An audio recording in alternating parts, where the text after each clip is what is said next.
Gunnar Ásgeir, velkomin. Þú varst nú fyrsti gesturinn í Tæmum tæknina og nú erum við að reyna eitthvað annað, við erum að reyna eitthvað nýtt. Já. Það eru alltaf vinsæl myndbönd á netinu þegar fólk er að raða einhverju í einhvers konar lista. Já, heldur betur. Og hérna ætlum við að skoða gervigreindartól verkfæri. Og af því að þetta er kallað sko tier á ensku sem er einhver svona flokkur eða eftir gæðum. Já, þetta er ekki tár heldur. Nei, ekki tár. Já. Og af því að ég er nú kannski sífellt í einhverju svona nýyrða smíði að nota íslenskuna, þá datt mér bara að kalla þetta réttir. Já. Við ætlum að draga þessi tól í dilka. Já. Og við erum með hérna lista og sko, það kannski bara tökum við strax fram að sko, þessi fyrirtæki sem við erum að fjalla hérna þau er ekkert öll eitthvað framúrskarandi góð svona í stóru myndinni þar sem þetta eru nú stór tæknifyrirtæki sem að svona kannski hafa ekkert öll frábært orð á sér. Já, þetta er svolítið svona when something is free, you are the product. Akkurat. En hins vegar þá eru þetta nú gagnleg tól og tól sem að ég sem verkefnastjóri hérna nota og þú hefur notað eitthvað að þeim. Já, já. Ekki alveg allt kannski, en margt af þessu. Enda er þetta ekki tæmandi listi, sko. Nei. Þetta eru fyrstu gervigreindarréttirnar sem eru haldnar. Já, svo eru seinni göngur seinna og... Já, og við ætlum ekki að fara djúpt í þetta. Nei. Við ætlum að reyna að hafa þetta frekar svona pínu á léttu nótunum. Já. Og sko, ástæðan fyrir S-inu þarna uppi er af hverju S kemur á undan A. Eina sem ég er ekki búinn að googla það að nota GPT eða eitthvað til að finna út úr því af hverju S-ið er efst. Ég held að það standi sko fyrir superior. Já. Ég man þetta er oft í þessum myndböndum, þá er S-ið efst og ég man líka í japanskum tölvuleikjum. Ég man sérstaklega eftir þessu úr Metal Gear Solid, þá var S, það var bestu græðurnar voru merktar S. Já. Þannig við höfum það bara. Já, já. En eigum við ekki bara að byrja? Gerum það. Við erum hérna efst með OpenAI ChatGPT. Já. Sennilega það tól sig hvað flestir þekkja. Já. Og ég bjóði þetta nú til í morgun, þetta veðmiðlunarmót og það er merkt 2025. Það var að því að við ætlum að taka þetta fyrir sem GPT-5 sem er það sem er í gangi núna og er í boði núna. Já.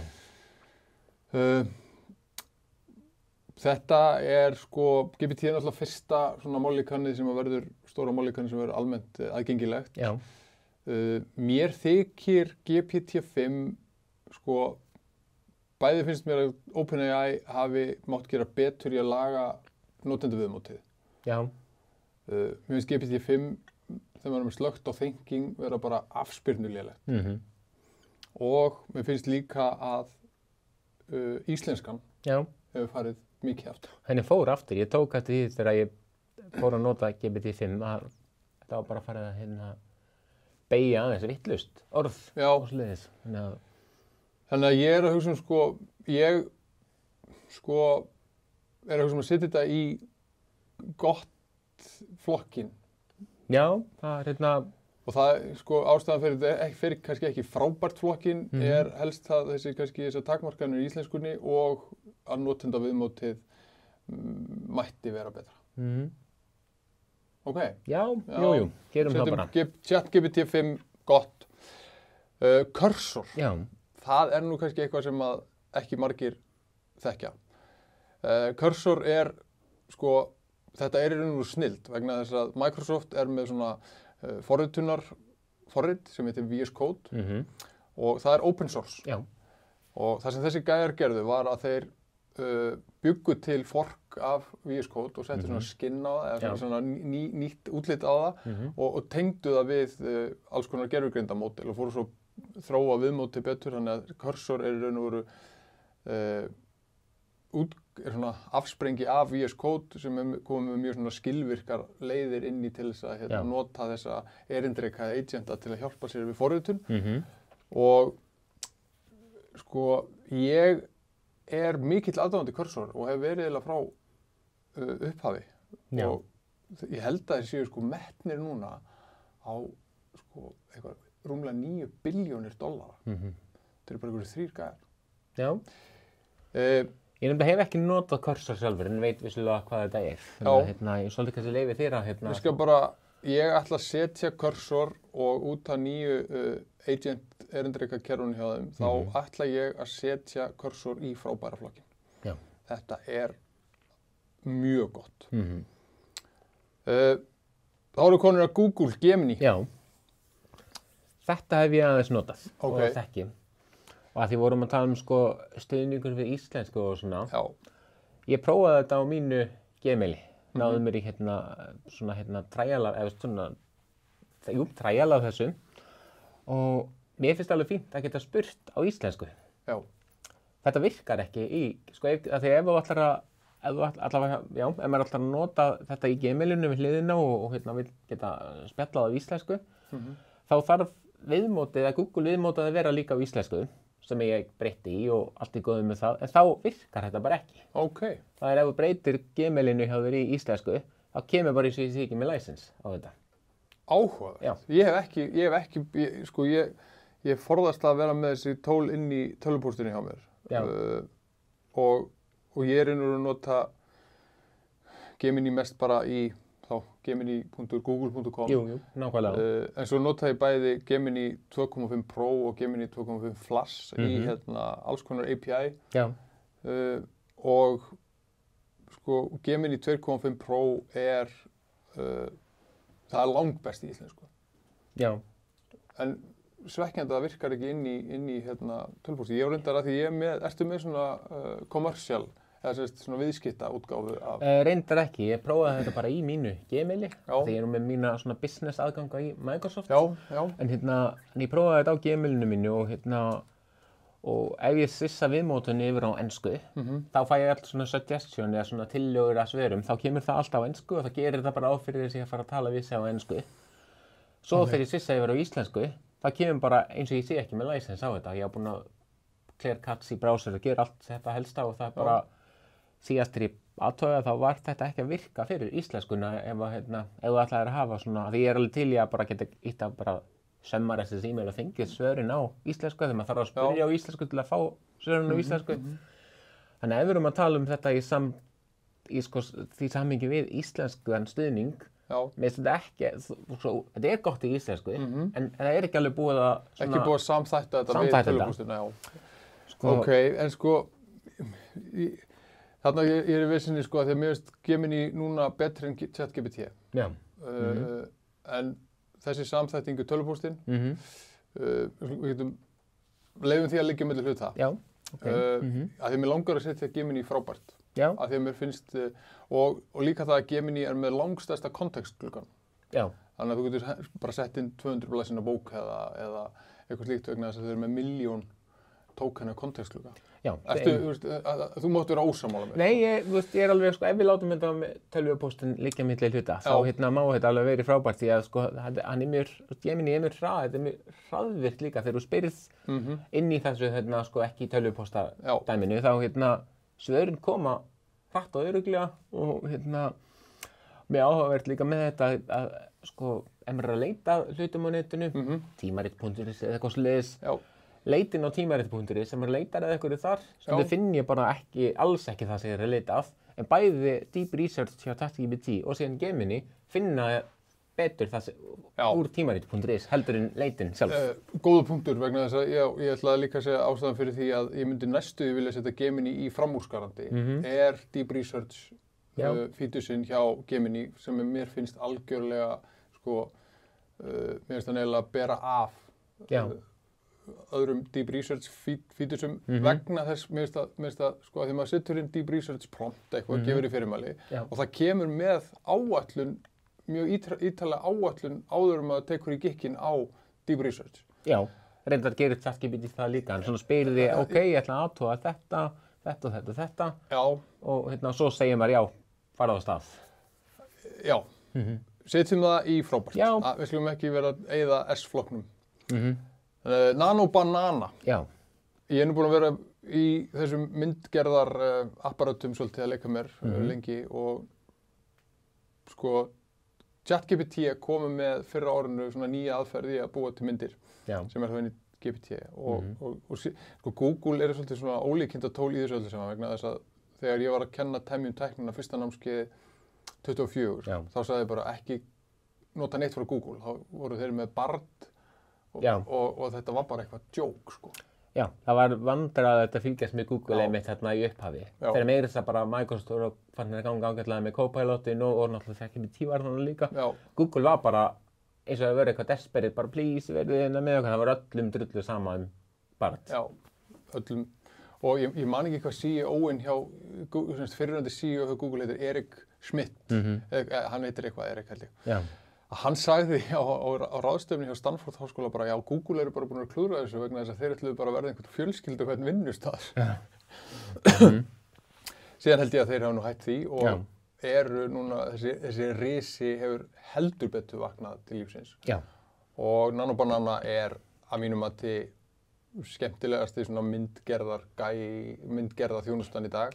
Já, og meira þess að það með Nano Banana, sko, Adobe eru búin að kaupa afgang af þessu inn í Photoshop. Þannig að það núna í dag er hægt að, ef þú með Creative Cloud, og segja það getur installað Photoshop betunni, það er Nano Banana, inn í Photoshop. Þannig að, þannig að þetta er að vekja athygli hjá.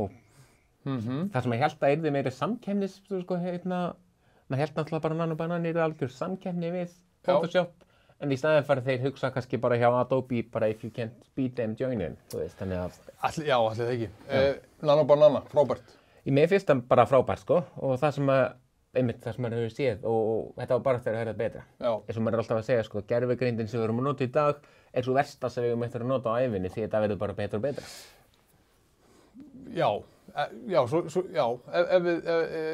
Það er góð spurning vegna ein svona einar áhyggjur sem eru uppi er það sko hvort að þjálfunargögnin sem verður notuð, sem verður búin til að gervigreind og verður full af einhverjum uppspuna hallucinations, hvort að við fáum sko skemmda þjálfun í framtíð, en ég held að fyrst að menn eru meðvitaðir það, þá verður þetta eitthvað filterað. Já, svo gervigreindin sé ekki að nota efni búið til að gervigreind til að þjálfa sig.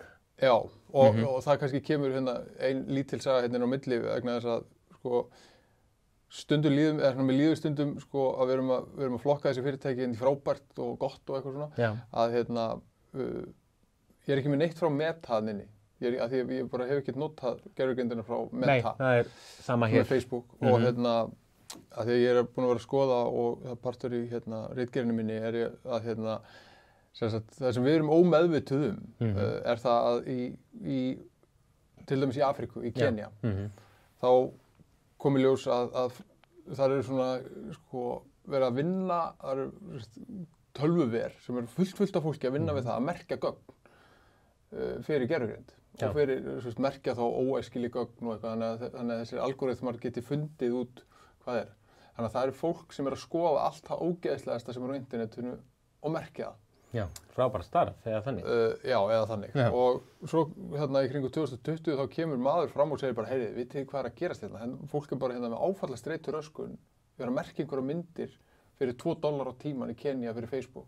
Og það myndast, sko, það verður farið í mál og það kemur svona þessi ábyrgðarþoka, sko, að þeir eru að vinna fyrir einhvern undirverktaka sem við erum með samning við Meta og allir einhvern veginn, enginn ber ábyrgð á neinu og þetta er algjört klúður. Þannig að þetta er ekki, sko, við erum bara að horfa á verkfærin eins og þið eru, við erum ekkert að vera í einhverjum, hvað segja, alþjóðapólitískum umræðum. Manus, hann er næstur. Já. Kannski ekki laust sem að margir kannast við, en Manus var í raun og veru svona fyrsta svona mjög aðgengilega erindrekakerfið sem hægt er að í raun og veru þá opnar hann bara svona eins og tölvu inn í þjónustunni og getur þá leita á netinu og getur fundið meira að segja svona farið í svona skoðað uppbyggingar á heimasíðum. Já. Og það sem ég hef notað Manus í og hefur verið sko frábært er það að búa til svona vefskrapara. Já. Og það var nú bara daginn, þá var ég með góðan mann á fundi og hann sem með vantar fundargerðir frá ákveðinni nefnd og þetta er fundargerð aftur til 2013 eða eitthvað, mánaðarlega fundargerð og ég bara fann hvar hlekkurinn þar sem fundagerðarnir eru listaðar upp og ég hendi þessin í manus og gefa hann fyrirmælum og segja, mér vantar bara Python webscraper eða webscrapara og ég vil fá ég vil fá þetta í PDF og Markdown og ég vil að skráarheitin verði eftir númer á fundinum og dagsetningu. Og svo bara hélt ég áfram á fundinum og manus bjóð þetta til á meðan og að fundinu loknum þá var ég búinn að búa þetta til, búinn að skrapa þetta og þetta var flokkað alveg fullkomlega. Þannig að manus, þetta eina sem ég vil að nota þann í. Já, ég hef ekki notað það neitt, þannig hérna bara svolítið hvað finnst þér? Já, ég ætla að setja manus í frábært flokkin einfallega vegna þess að hann gerir þennan hlut ofboðslega vel. Já.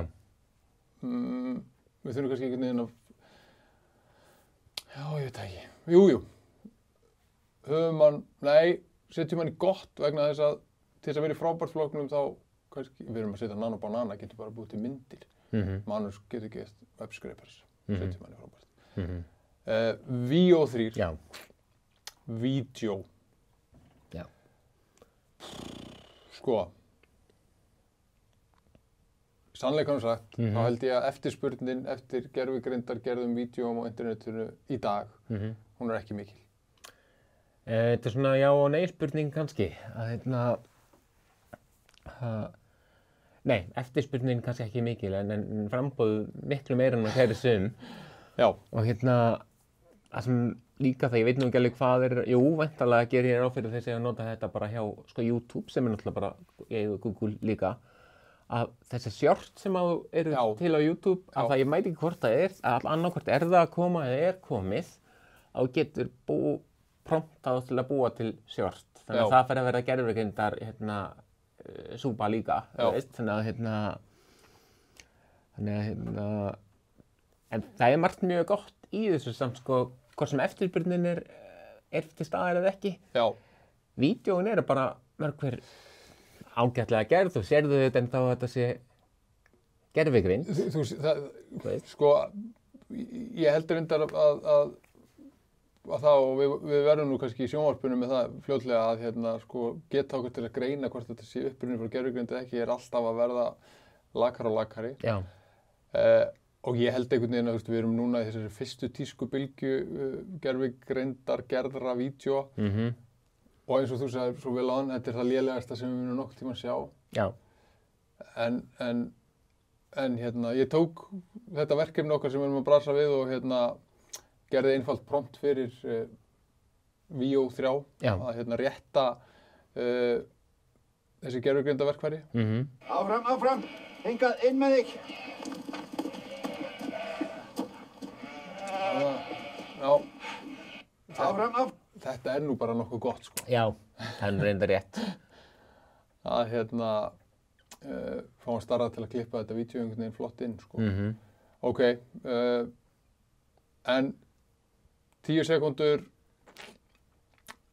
ég held að við munum sjá það mikla framþróun í vídeóum á næstunni að ég ætla að setja þetta mér langar að setja þetta í gott. Já. Ég er ekki, sko, þú veist, þetta mun einhvern tímann verða framúrskarandi. Þetta mun, og þetta er ekki praktískt.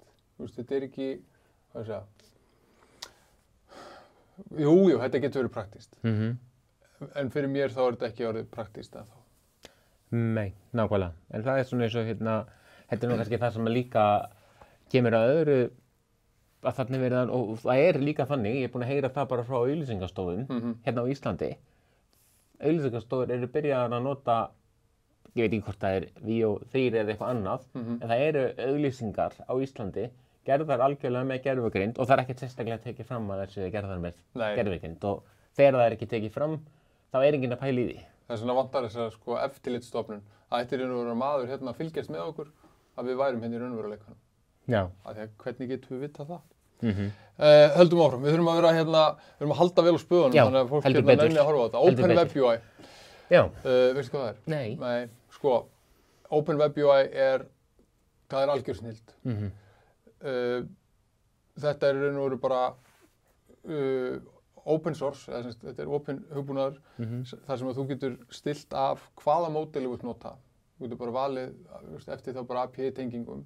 Já, til að keyra lokali á tölvunni einhverjum, jú. Þú getur gert lokal model og þú getur líka tengt það við þá API frá OpenAI eða bara öllum bara hvernig sem er. Jú, alveg eftir það, þá veit ég hvað þetta er. Og þetta hefur þróast mjög hratt og til dæmis mjög, það er hægt að gera svona rakkerfi, þar sem getur þá hlaðið upp fullt af gögnum og búið til sérstaka þekkingagrunna og leikið með þetta. Já. Mér finnst þetta alveg geggjað. Já, en er þetta samt sko, gervigreind tól? Er þetta ekki meira svona container utanum tólið? Jú. Þetta er ekki gervigreind per se, eða hvað? Nei, og kannski frekar ekki cursor, sko. En þetta er hins vegar, sko, þetta er ég myndi að kalla þetta gervigreindar tól vegna þess að, þetta er eitthvað sem er knúið gervigreind. Já. Þannig að þetta er kannski ekki rosalega aðgengilegt fyrir alla. Maður þarf aðeins að grúska til að koma þess í, en sko, mér þykir þetta frábært og í raun og veru langar mig að setja þetta í framúrskarandi flokkinn vegna þess að sko, möguleikarnir á bakvið þetta eru ofboðslega miklir. Já. Og allt sem er open source er líka pínu, mér finnst það alltaf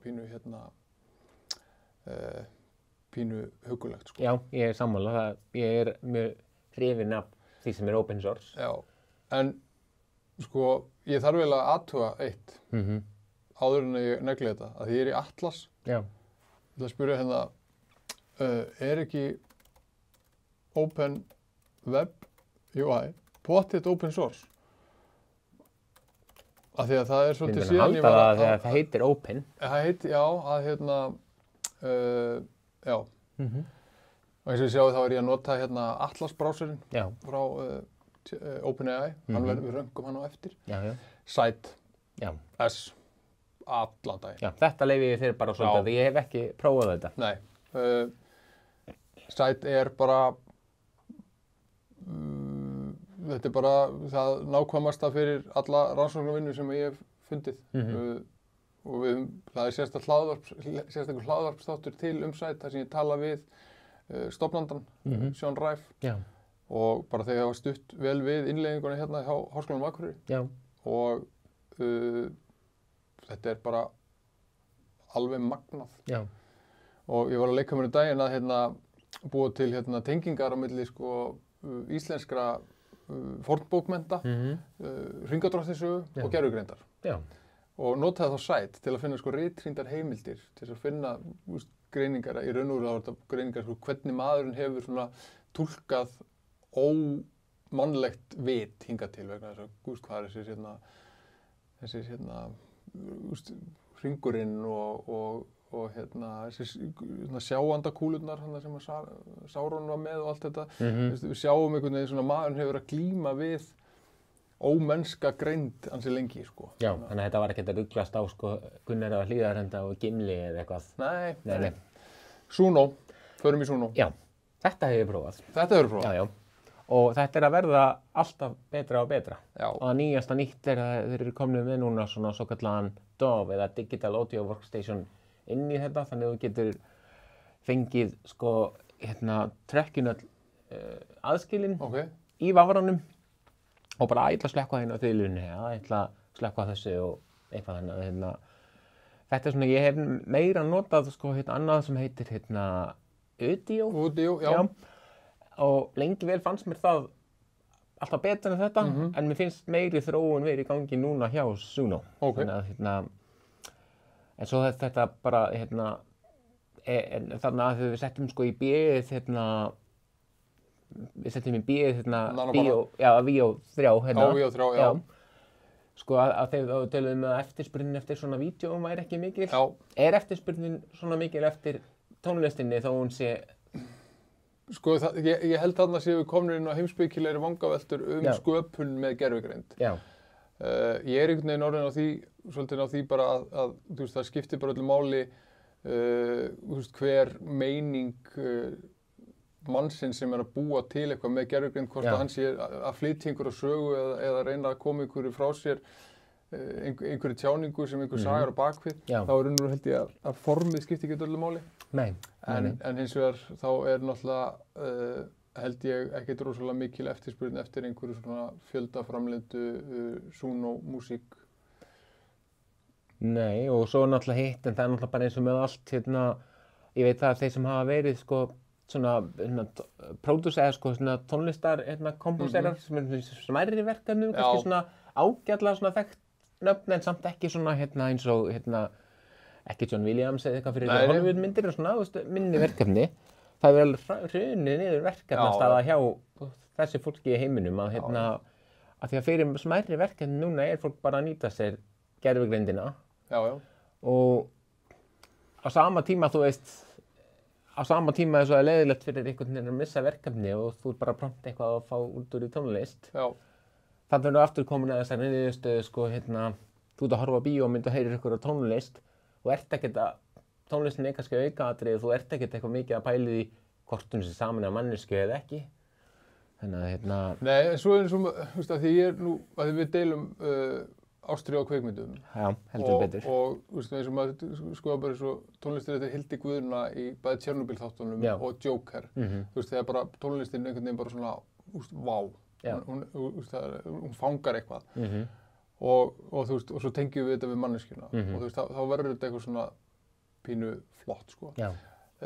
Og ég held, sko, þú veist, og það sem ég hlakkar svo til einhvern veginn að sjá, þú veist, hvað mun, þú veist, ef að Hildur Guðna mun nota Suno, hvað mun hún gera með þetta? Eða, þú veist, hvað mun hans Simmer mun pottþétt gera eitthvað, því hann alltaf eitthvað þú veist, hann mjög svona framalíðilegu svona tækninni og Jean-Michel Jarre og einhverju svona, þú veist, hvað Vangelis gert með Suno, þú veist, eitthvað svona, þú veist, kannski fólk sem hefur komið fram og augrað einhverju status quo. Vegna þess að ég held að núna geta allir búið til þokkalega músík með því að gera Suno. En hvað á fólk sem með einhverju svona, sem fyrir bara að hugsa þetta einhvern veginn allt upp á nýtt og bara bæta þessi inn í og gera eitthvað. Ég held að það geti orðið ógeðslega spennandi. Ég held að, sko, ég held að Suno sé að fara í, frábært eða gott. Ég myndi, sko, fyrst við vorum að setja Víu og 3 í bara gott, sko. Mér finnst þetta að vera á sama leveli, sko, tónlistinn og Ég er sammála. Ok, Cloud Code. Þetta hef ég ekki notað. Nei. Cloud Code gerir í svona terminalinu og ég ætla ekki að taka neina langlóku Cloud Code vegna þess að það er bara kannski ákveðið þýði sem er að prófa það. Ef ykkur langar að forrita, gervigreindar studda forritun, þá er Cloud Code núna góð, myndi ég segja. Og ég ætla að setja henni í S. Atlas, þetta er brásinni sem við erum í núna. Ég er búinn að setja hann upp hjá mér. Aðeins búinn að opna hann, ég er bara ekki búinn að hafa tíma til þess að vera að prófa hann. Þetta er svo nýtt hérna núna. Og hann virkar bara þannig að ég get spurt GPT hérna við hliðina á. Og hérna, hér eru sko, þetta er grundvallar breyting á vafra og gervigreind. Vegna þess að hérna getur þú bara tekið þetta með þér bak við allt. Þú getur bara farið með þetta inn í heimabankaðinn og bara inn í gegnum allar innskráningarsíður og allt svoleiðis, sem að vekur upp ansi margar og svona flóknar spurningar. Þetta er komið með aðgang að öllu, eins og það með þegar hún opnar Gmailið þitt eða einhvern tölvupóst til í Atlas, þá ertu komið með það sem eins og Copilot býður upp á og getur bara promptað og beðið um að skrifa tölvupóstinni eða svara honum með eitthvað, þannig að þeir eru vissulega komið með allan aðgang að tölvupóstinni þínum. Að upplýsingum, leitað upplýsingum hvort Atlas frá ChatGPT, frá OpenAI, noti vafrasögu í þjálfun. Ég ætla ekki að taka þessu sem heilugum sannleik hérna, sko, en ég langar bara að sýna hvernig þetta virkar. Ég veit allavega að hann notar vafrasöguna þína í að bæta þína upplifun. Það er minnið. Samkvæmt óperskulum ChatGPT þá notar það fluguferðalag og vissum tilvikum ekki sjálfkrafa þjálfun líkamsins nema notandinn skrá sér sérstaklega inn eða samþykki það. Sko, Já, nei, merkilegt að sömu skilyrði á, maður sjá. Við þurfum að skoða þetta eitthvað betur. Ég nota hann ég nota Chrome er svona minn browser. Ég hef líka notað Opera svolítið. Já. En þetta er svona tól sem ég er að skoða og kanna. Þannig að ég myndi segja þetta í ágætt flokki núna. Vegna þess að það er sumt við þetta sem ég er að pirra mig á. Ég sé mikla möguleika í framtíðinni með þetta, eins og það til dæmis að þú ætlar að kaupa miða á tónleika og fyrir rafræna miðasöluröð. Það ætti að vera svolítið við tölvuna bara þegar að byrja að selja til og snáir. Það væri alveg fínt örugglega í framtíðinni að vera búin að prompta þetta. Ég ætla að ná hérna þessum miða á System of a Down tónleika hérna og náðu fyrir mig miða hvernig þau fyrir að því og þá býður þetta í rauninni fyrir því og eitthvað en hérna. Hvernig heldur það verði samt þú veist þegar Glastonbury verður bara og það eru bara allir hérna með það koma bara þú veist 6 billion agentar sem allir eru með bara eitthvað þá er einhver þú veist ég held að við verðum bara aftur við þurfum bara að fara í röð ég man þegar við fórum Metallica tónleika og ég man líka þegar Warcraft 3 kom út tölum frekar Metallica tónleikana að þú veist þá mætti ég klukkan 1 nótt eða eitthvað og stóð í röð fyrir utan Glerártorg. Og það var stemming, sko. Já. Meiri raðir. Kimi. Ég veit ekki eins og hvað þetta er. Sko, Kimi er frá Moonshot, þetta er kínverskt. Og það sem að, sko, Kimi, það sem ég sá fyrst hjá Kimi var, sko, hann leitar svo hrikalega hratt, sko. Já. En hérna, hins vegar þá eru þessi kínversku módel flestöll stýrð af kommunistaflokknum. Já. Og það er ákveðin svona söguþvottur í gangi þar. En eins og það held ég að sko tæknin sem að Kimi notar er mjög þróuð og mjög flott og mér langar að setja þetta bara í gott flokkin. Ég nota þetta stundum og ég líka segi sko ef maður er að rannsaka eitthvað eða skoða eitthvað eins og til dæmis, eins og ég oft tala hérna norðurslóðirnar hjá Háskólanum á Akureyri þá þarf maður eiginlega að spyrja kínversku módelin líka bara til þess að fá svona víðari linsu á hvernig upplýsingar er að birtast annars staðar. Já, hins vegar það eina sem að ég sé sko varðandi þetta því að það er bara það er kannski ekki alveg sömu mannréttindi í Kína eins og annars staðar og ég myndi kannski ekki alveg endilega hlaða hverju sem er upp í þetta og það er virkilega að hugsa, þú veist, já, ég myndi ekki treysta þessu fyrir gögnum sem að er eitthvað viðkvæm. Og í gervigreindar gagnaöryggi skæðaskjalinu, þá setjum við þessar kínversku lausnir í flokk 4 og við í raun og veru sko mælumst gegn því að fólk sé að nota meira að segja sko unag-mailið sitt til að skrá sig fyrir account. Já. Heldur að nota þá bara eitthvað Gmail eða eitthvað svona sem mann er svolítið sama vegna þess að allt sem fer þarna inn fer beint í skráningu hjá kínverskum yfirvöldum. Já, þannig ef við værum að flokka þetta bara, nú erum við náttúrulega bara að tala um svona hvernig þetta virkar og sko, ef við værum að flokka þetta eftir sko svona öryggi og persónuvernd, þá myndi ég að það færi þetta alltaf í fallengi. Það færi þetta alltaf hérna svo flokkin. En ef við bara hugsa hversu gott er að nota þetta og en ég held samt sko þetta var það góð ábending vegna þess að þið hugsa að þá hefur minnkað notkunina svo rosalega mikið akkurat er raun út af þessum. Ok, höldum áfram Google AI Studio. Google AI Studio, þetta hef ég alveg að prófa líka en ekkert og sko Google AI Studio, er þetta ekki bara viðmótið þessu spjallar við Gemini og Ég ætla að setja þetta beint í S. Ég ætla bara fyrir mig, sko, í flest öllum verkefnum sem ég er að brasa í og nota einhver AI-tól, þá er AI Studio oft hubbin sem ég vinn út frá. Eða sko ekki hubbin sem ég vinn út frá heldur svona vegna þess að þarna get ég stillt módelið, ég get sett inn ákveðin kerfisfyrirmæli eða system prompt og prófa þá aftur og á alltaf þetta system prompt og þetta er bara miklu fljótlegra heldur en að vera alltaf að búa til eitthvað custom GPT eða eitthvað svoleiðis og þarna líka býr hérna hann skýrði sér nú það sjálfur á íslensku óháði sannleiksforinginn sem svona kerfisfyrirmæli sem ég hef þróað að vera eins hreinskilið og í raun og veru sko hvað segir, ef maður setur inn slæma hugmynd þá byrjar hann yfirleitt á því að hakka mann í sundur fyrir það að hafa verið með slæma hugmynd. Og maður getur stilt eins og til dæmis, af því að þegar þetta kemur að maður fær kóðan, Python kóða sem maður getur þá fært yfir í forritunarumhverfi og maður getur líka fikta með temperature og stillingaratriði og svona og prófa mismunandi módel, minnst þetta geggjað. Já. Notebook LM. Já.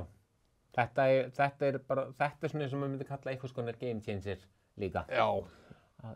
Já. Erum við ekki að setja þetta blóðbeint í S-flokkin? Að geta tekið bara, já, skólabók eða eitthvað og búið til podcastur með henni fyrir göngutúr og þú getur hlustað á. Já, já. Fólk ræða eitthvað. Algjörlega. Og þú getur mér að tekið þátt í samtalinu. Já, ég er ekki búinn að prófa það. Ég er búinn að prófa og meira sem var komin inn í þetta íslenska líka sem var bara alveg allt í lagi. Ég veist svona, heyrður þetta var svona eins og færingar að tala íslensku en Já, en sko, frá því íslenskan kom þá hún bætist bara hverju mánuði, sko. Já. Og vídeóin líka, nú getur þú gert vídeó. Já. Kemur glæri sjó. Það er flott. Já.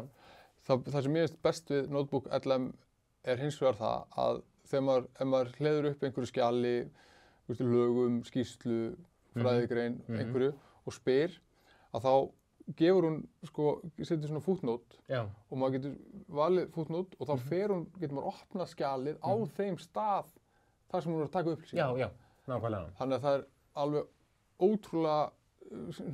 ótrúlega skilvirkum hægt að sannreyna þá upplýsingarna sem maður er að fá út úr lausninni séu réttar. Já. Sora er ekki bara, ef að geima Sora bara því að við erum búin að taka víó, þetta er sama. Mér finnst sko, það sem ég hefur skoðað, ég held að mér finnst nú Sora aðeins betra heldur en víó. Ok. Á þess að ég get alveg núna, við hefum verið búin að undirbúa mig eitthvað fyrir þetta samtal núna, þá svona nei, kannski er þetta bara sama, þú veist, kannski hvort það er eftirspurn eftir þessum vídeóm eða Nei, kannski á þetta bara heima á sama stað og Já, og ég líka viðurkenni að ég hef ekki mikið verið að nota þetta. Nei. Þannig að En bara mjög mörgt flott því ég séð úr þessu og mér er það bara virkilega flott. En Sko, Qwen. Já, nú verður það að segja mér hvað þetta er. Qwen er Alibaba. Alibaba er þetta risa kínverska fyrirtæki sem er með AliExpress og þetta er milljarða fyrirtæki og þessi módel frá þeim, Qwen 3 og 3 Max og eru ótrúlega öflug og eru svolítið bara standast þessum bandarísku módelum snúning og þeir eru líka með ansi öflug open source módel sem eru í boði til dæmis svona Olama. Já, þannig að eins og með því, you had me at open source. You had me at open source, já. Af því ef þetta er bara, sko, ef þetta er bara kínverskt fyrirtæki og þarna erum við aftur komin í gagnaöryggi og þetta, þú veist, það fer allt svoleiðis bara því miður, það fer bara í neðsta flokk hjá mér, varðandi sko öryggi og persónuvernd, en ég þarf ekki að, ef þetta er open source líka, hægt að keyra þetta bara hjá sér og án einhverja annara, þá er maður alveg til að dæmi þetta bara út frá getunni. En ég hef ekki notað þetta hins vegar, þannig Sko, mér langar að setja Qwen bara í gott, sko,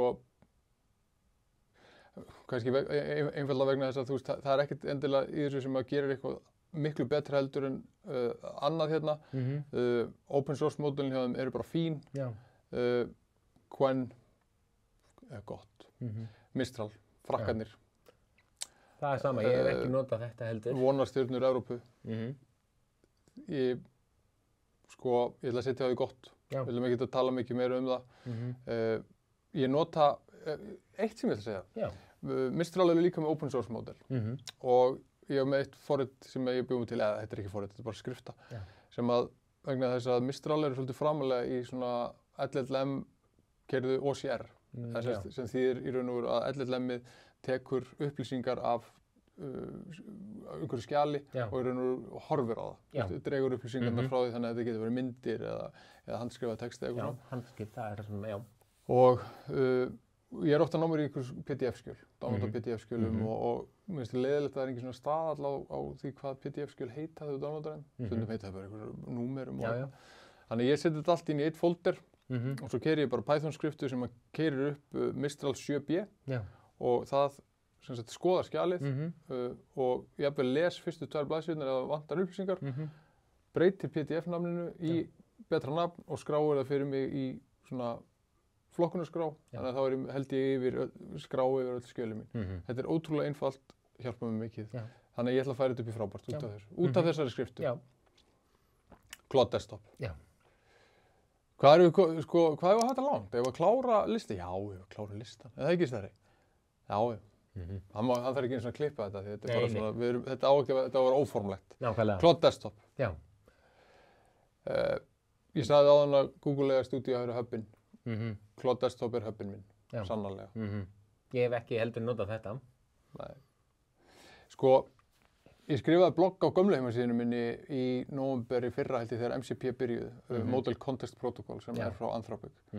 MCP er algjör snillt og þegar maður kom með Cloud Desktop með nokkrum MCP-serverum þá er þetta bara, sko, þetta verður bara svona framlenging á manni vegna þess að ég hugsa, sko, ég vil að tölvan, sko, virki á hraða hugsunar. Já.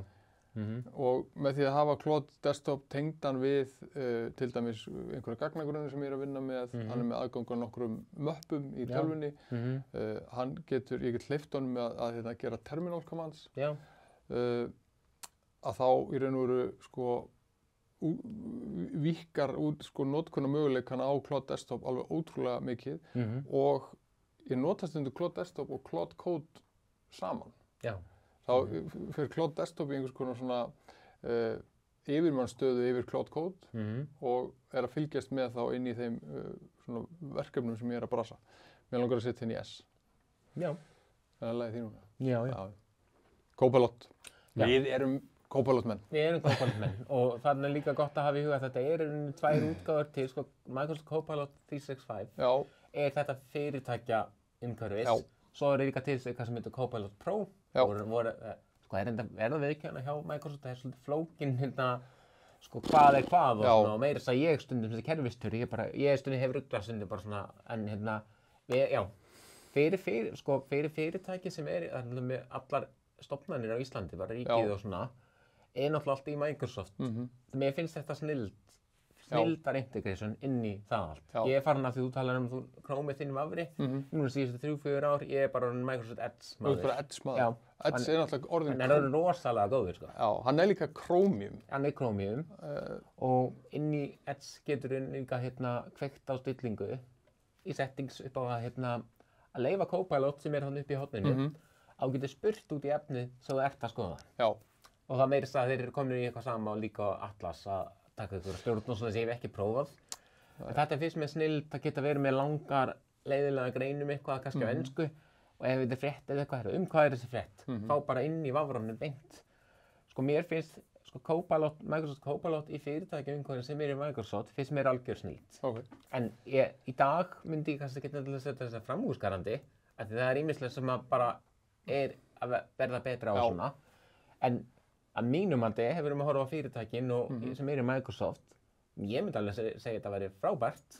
Já, ég ætla að taka þig á orðinu með það vegna þess að ég hef verið að fykta í þessu og ef við hefðum sett þetta ef við hefðum verið að gera þetta í maí, þá vil ég bara setja henni í D. Já. En mér finnst það, sko, og náttúrulega líka það út af því að bara til dæmis eins og þessi samningur Íslands við Microsoft gera það verkum að Copilot er örugur. Já. Þeir eru ekkert að fara, það er ekkert vesen með það að vera að nota gögnin. Eina sem að mér finnst, sko, pirrandi eða leiðilegt við þetta er hvernig, það kemur einhver uppfærsla og hann breytist og allt í einu er hann komin inn í eitthvað, Word eða Excel eða eitthvað. Já. Og maður er ekkert endilega mikið, látin vita. Microsoft eru bara svona, hvað ég segja, við erum einhvern veginn búin að setja okkur það að við stjórnum ekki lengur hvernig tölvan okkar uppfærist. Nei, algjörlega ekki, sko. En frábært. Við höfum alveg helling eftir. Það liggur við þetta þurfa að vera bara Við þurfum að hafa part 2. Já. En málstaður frá miðind. Já. Við þurfum að hafa miðind hérna inni vegna þess að sko, ég nota málfríði nánast daglega. Já, ég hef notað þetta líka, ekki daglega, Nei. en Og reglulega. hreimur og þessi tól frá miðind eru bara að verða ansi öflug. Já. Og að þetta er íslenskt. Já. Og þetta er eina gervigreindar íslensku lausnin sem við erum með. Já. Sko, málfríður finnst mér, það er það sem ég vil nota langmest frá miðind og sko, vegna þess að mér finnst gaman að skila góðum texta og góður íslensku, að þá finnst mér málstaður fara Já, svo má líka bara gefa svona shout-out sem er náttúrulega ekki íslenska en bara svona shout-out á miðin fyrir hvað þær eru að gera góða hluti. Það er svolítið mikið þeim að þakka bara hvað íslenskan frábær í þessum gervigreindar tólum, þú veist. Já, og almannarómur. Almannarómur, sko. Þetta er bara bæði þessi fyrirtæki gera rosalega gott fyrir Ísland og gervigreind. Nú erum við komið stundum fram með svona Y2K vandamáli, sko. Af því að ég bjóð þetta vefviðmót við hérna bara í morgun. Notaði Cloud til þess. Ég var búin að safna þessum tólum saman í svolítið tíma. Nú veit ég ekki hvað gerist, sko, af því að nú sko, virðist vera lítið pláss eftir. Já. Hvað allir gerist ef ég hendi þessu inn? Allir þetta hrynji? Já.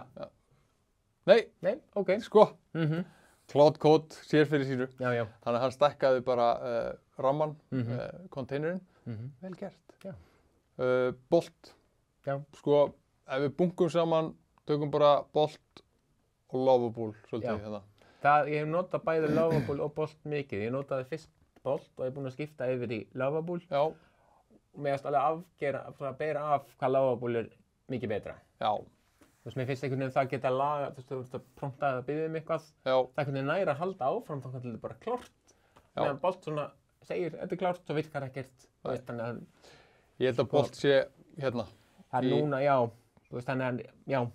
Svo. Lovable, ég ætla að setja Lovable í gott. Já. Vegna þess að, þú veist, sko, Lovable er, sko, mér finnst áskoranir alltaf verða til vegna þess að þú getur komist ákveðið langt. Og svo náttúrulega kannski kemur því að þú þarft að þróa heimasíðuna eða það app sem þú vilt gera lengra. Já.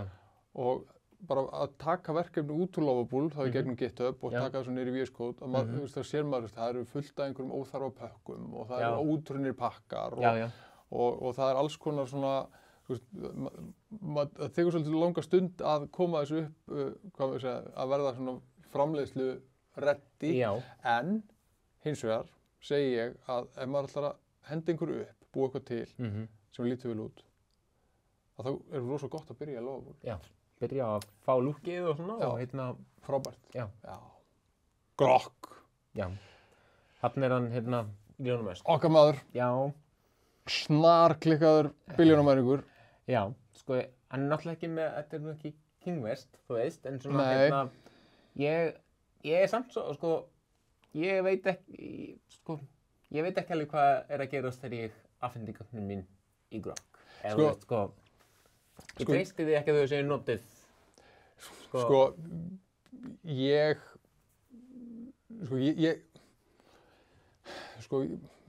maður getur alltaf verið svona, maður getur fest í því að vera alltaf svona skeptíker, sko. Ég held að X eða Grokk eða þetta, ég held að þetta sé hvorki verra eða betra eða heldur en Google og Microsoft og þessi vestrænu fyrirtæki sem eru á þessum samkeppnismarkaði. Ég held bara að við séum, sko, Elon Musk er bara eitthvað svona, hann er bara svona celeb, hann er svona frægur. Já, hann er alltaf margótt reynt að kaupa OpenAI. Hann alltaf var eitthvað stofnendum. Já, en svona núna í seinni, hann var búinn að reyna að bjóða þeim alveg bara allan peningi heim. Ég er mjög ánægður með hvað er Altman og Co. eru bara, þetta er ekki til sölu. Að hérna, sko, en það sem mér þykir svona, sko, ég nota hann nefnilega Grokk talsvert. Ég keypti mér hérna áskrift þegar að hérna Grokk 3 kom og nú komið Grokk 4 og mér finnst hann, sko, svolítið áhugaverður vegna þess að hann er, og eins og Elon Musk hefur sagt, að hann er minnst ritskoðaða módelið. Já, og ef ég hef spurt Grokk hverjir svona mesti útdeilendur af falsfréttum í heiminum, að þá listar hann yfirleitt sko Elon Musk og Trump ofalega. Já. Það kom nefnilega hann svolítið honest, sko. Þannig að mér langar að setja henni í frábæra flokkin. Bara... Ok, ég hef ekki notað þetta nægilega mikið til að gera þetta, þannig ég leyfi þér bara DeepSeek. Já, þarna er þetta tvíeggjasverð. Þetta er tvíeggjasverð. Þegar núna í janúar bara síðastliðinn, þegar þetta kom út bara allt í einu, bæði open source og eitthvað sem ég held og svo náttúrulega bara á þjónum hjá Kína. Það sem hafa verið að gera með að gera þetta open source hefur gert mjög margt gott. Já. Þú veist, en ef við ætlum að dæma þjónustuna DeepSeek hjá þeim að nota hana, ég myndi aldrei nota DeepSeek þannig. Nei, ég er alveg... Þar eru vírusflóknum með, þú veist, sko... Já, en að þetta sé open source hins vegar, já. Þannig að það fer eftir í hvað við erum að dæma, en ef við ætlum bara þjónustan DeepSeek, það færi í D-ið hjá mér. Já. En ég myndi alveg nota þetta open source í eitthvað. Sama og Quen bara. Þetta er bara sama og Alibaba, því þetta DeepSeek var svona pínu Sputnik af því að þeir voru svona fyrstu sem að koma allt í einu með módel sem að stóð vestrænu módelunum svona var á pari. Já, nákvæmlega. Þannig að ein ástæðan fyrir ég til í að samþykkja þetta D en ekki bara D er open source. Þetta er open source sem er að gefa þeim þannig að D-ið. Algjörlega. 11 Labs. Já, þetta er raddir. Þetta er raddir. Já.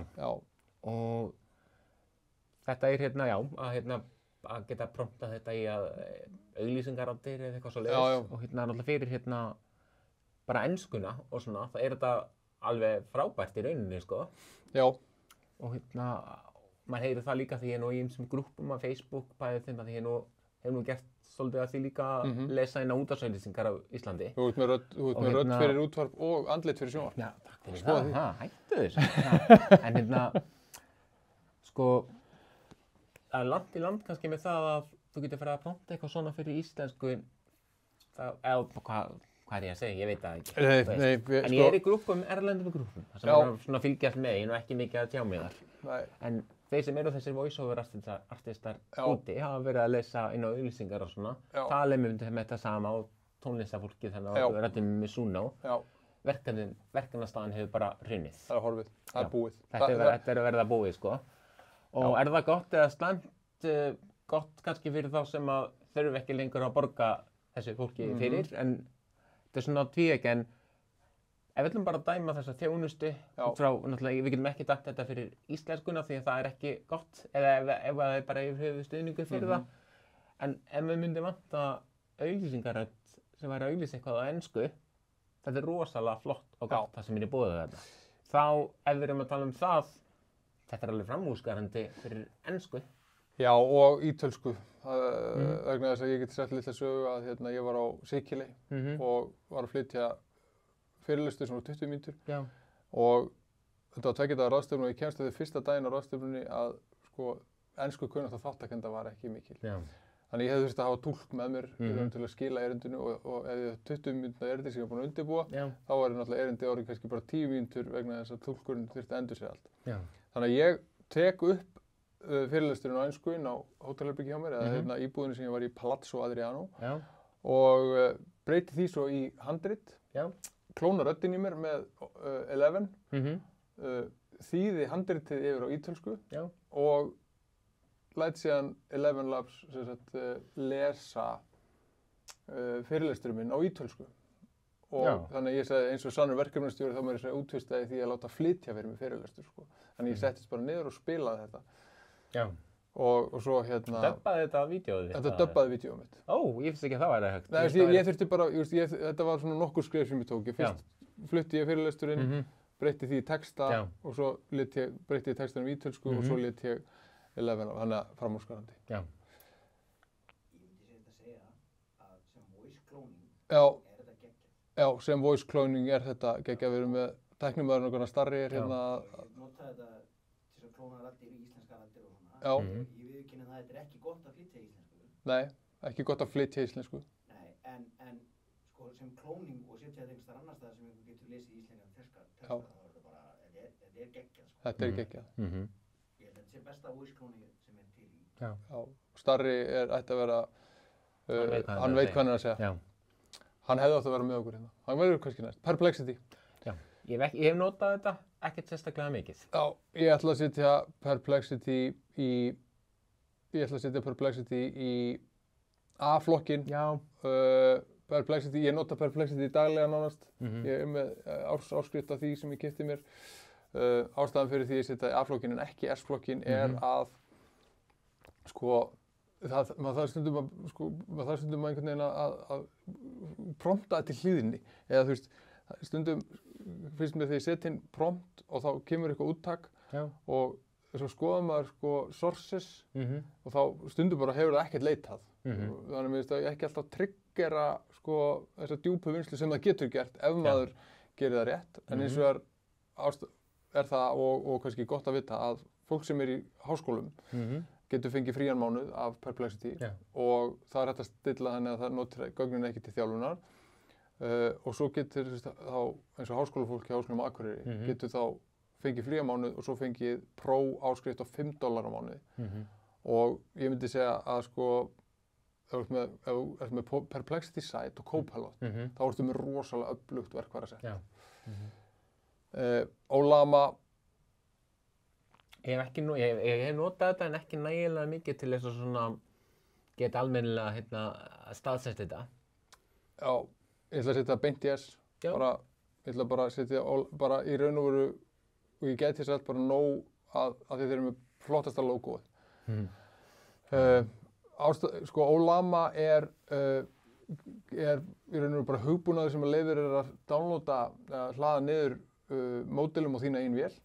Og eru með svona OpenAI compatible API. Þannig að maður getur notað, kallað á lokalmódelin sín í gegnum Olama. Já, svona þess að LLM Studio. Já, akkurat. Og þú getur notað henni LM Studio og OpenRouter og þessum. Nei, fyrir ekki inn í OpenRouter, það er OpenWebUI. Olama er bara geggjað. Og ég held að við séum sko, ég er ennþá á því að við eigum algjörlega eftir að ná að hagnýta þessi litlu módel miklu betur. Napkin. Þetta er svona, ég veit ekki alveg, ég setti þetta inn vegna þess að ég held að bara kannski fólk hefði gaman að vita að þetta sé til. Já, ég bara ég er ekki viss einu svona hvað þetta er núna. Það sem er skemmtilegt er ef þú ert með eitthvað texta, þá getur þú sett þetta inn og Napkin hjálpar þér að búa til grafík með textanum. Þannig að þetta býr þá til grafík sem á við efnið og býr til nokkra möguleika og þú getur valið og svo getur lagað það til á eftir.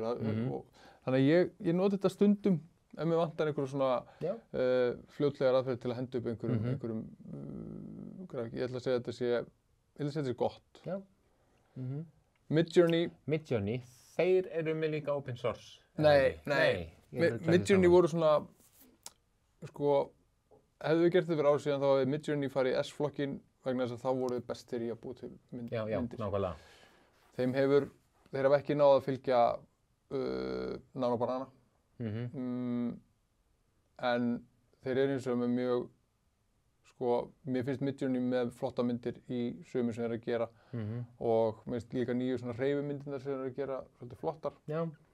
Og vefviðmótið á Midjourney finnst mér líka miklu skemmtilega heldur en til dæmis Nano Banana vegna þess að þú getur gert alls konar stillingar og gert svona meiri breytingar. Þetta eru svona sérhæfðara tól til myndvinnslu.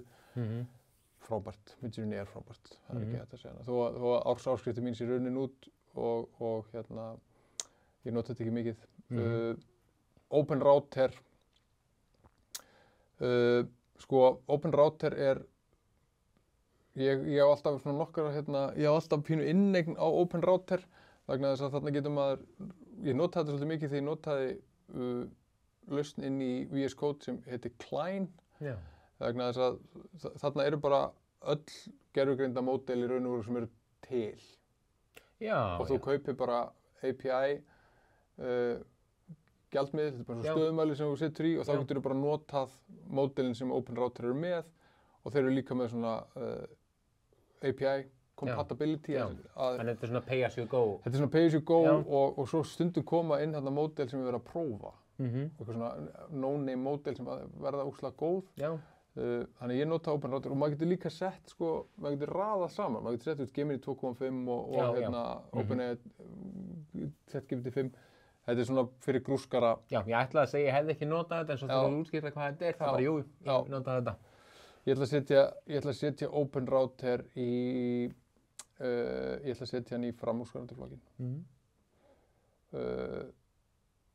Já, ég held það. Já. Eða frábært. Nei, frábært. Þetta verður frábært. Gemini Client, þetta er tiltölulega ný lausn frá Google og er svona í samkeppni við Codex frá OpenAI. Codex er ekki hérna inni. Ég hef notað Gemini Client svolítið og mér finnst það ekki vera standast Claude Code snúning. Við erum að bíða eftir Gemini 3.0 og það bara, ég held að Gemini Client sé kannski svona pínu að líða fyrir það að vera að bíða eftir nýju módeli til að vinna með. Það er hægt að nota þetta frítt, það er hægt að prófa þetta frítt. Það er gott. Hins vegar það er rosalega duglegt að sko sparka manni niður í Gemini 2.5 Flash sem hefur ekki sömu hestöflin og Gemini 2.5 Pro. Þetta er gott. Þetta er gott. Claude. Síðastur. Ég hef prófað þetta líka en ekkert sérstaklega mikið til þess að geta sagt það hér og nú hvað ég myndi staðsetja þetta, en þú ert örugglega hérna. Sko, ég er með max áskriftin á Claude. Og sko, Claude er ekkert sérstaklega góður í íslensku. Nei. En ég nota hann, sko, bæði Claude Code og Claude Desktop eru hérna í S hjá mér.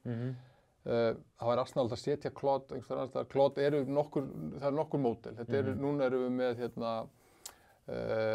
Opus 4.1 og Sonnet 4.5 og nýtt Haiku módel sem er svona lítið hraðvirkt módel. Ég er bara Anthropic maður, sko. Mér finnst líka bara, útgáfan hjá Anthropic, þeir eru að gefa út svolítið mikið af greinum og bara greiningum á sko, fjárhagslega áhrif tækninnar og samfélagslega áhrif tækninnar og ég veit það ekki, þeir voru börstaðir og voru stór málsókn fyrir að hafa notað fullt af bókum sem eru höfundavarðaréttar. En við erum ekki að dæma. Við erum ekki að dæma hérna við erum ekki að rétta siðferði þessara módela, við erum að rétta virkni þeirra og svona. Þannig að ég ætla að berjast fyrir því að Claude fá að fara í S. Já, þú ert örugglega alveg hérna, hefur eitthvað fyrir því. Erum við búin að ræða helling? Já. Þetta var skemmtilegt. Já, ég hef búin að læra helling hérna líka, það ég vissi ekki einu sinni hérna fyrir þetta alveg hvað allt þetta var. Ég held að þetta hafi verið miklu betra að hafa þig með. Takk Gunnar Ásgeir fyrir að koma í fyrstu réttir tækninnar. Já, takk fyrir það. Ok.